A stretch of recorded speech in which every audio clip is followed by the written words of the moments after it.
I am Richard Westerby, and welcome to the IVF Daddies podcast, where we discuss all things IVF and surrogacy. A disclaimer, I'm not a doctor nor a lawyer, I'm just a dad who, 12 years ago, went through the surrogacy process to have my miracle twins. Since then, I have discovered my passion, which is helping others to create families and providing optimism during their road to parenthood.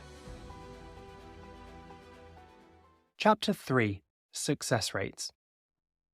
In the last episode, I spoke about how important it is to understand a clinic's success rate.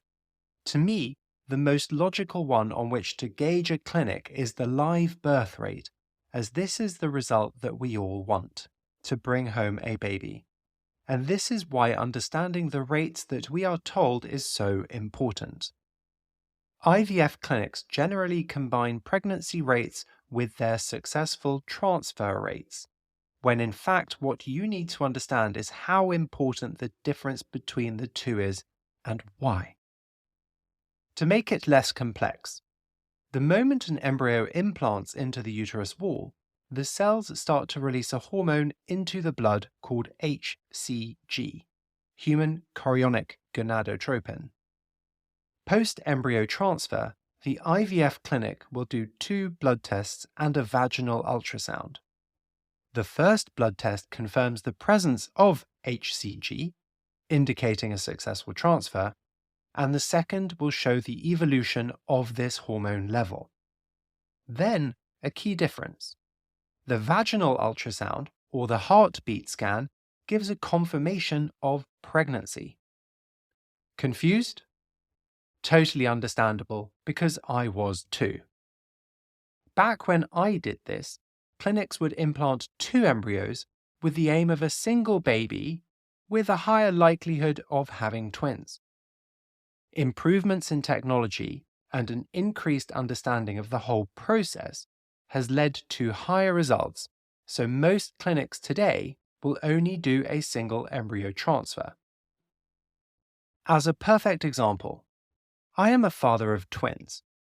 2 embryos were transferred and twins were born.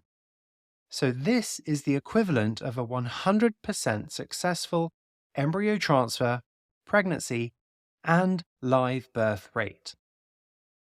If 2 embryos had been transferred and a single baby born, then you would be right to assume a 100% success rate.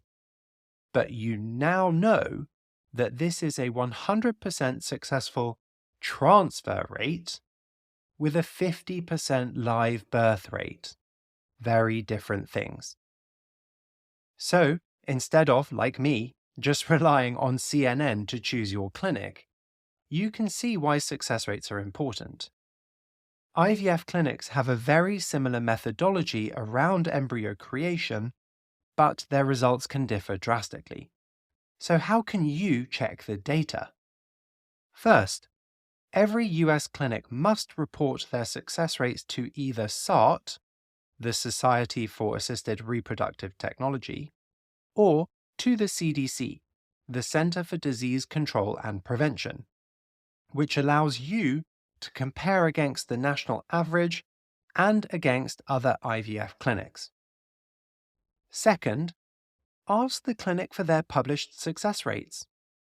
When a clinic is open and transparent about the way they calculated their numbers, and they are willing to share the methodology, then you know that is a good clinic. Remember though, choosing your clinic is not just about effective treatment. It is about a team effort with compassion, exceptional emotional support, and a thorough understanding of the whole process. 3 questions to ask at this point. Question 1. What are the clinic's successful transfer and live birth rates? Question 2. Have you compared your clinic against other clinics and against the national average? Question 3.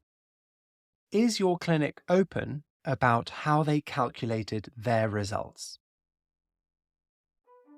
If you enjoyed this episode and would like to learn more about IVF and surrogacy, then please subscribe wherever you listen to your podcasts.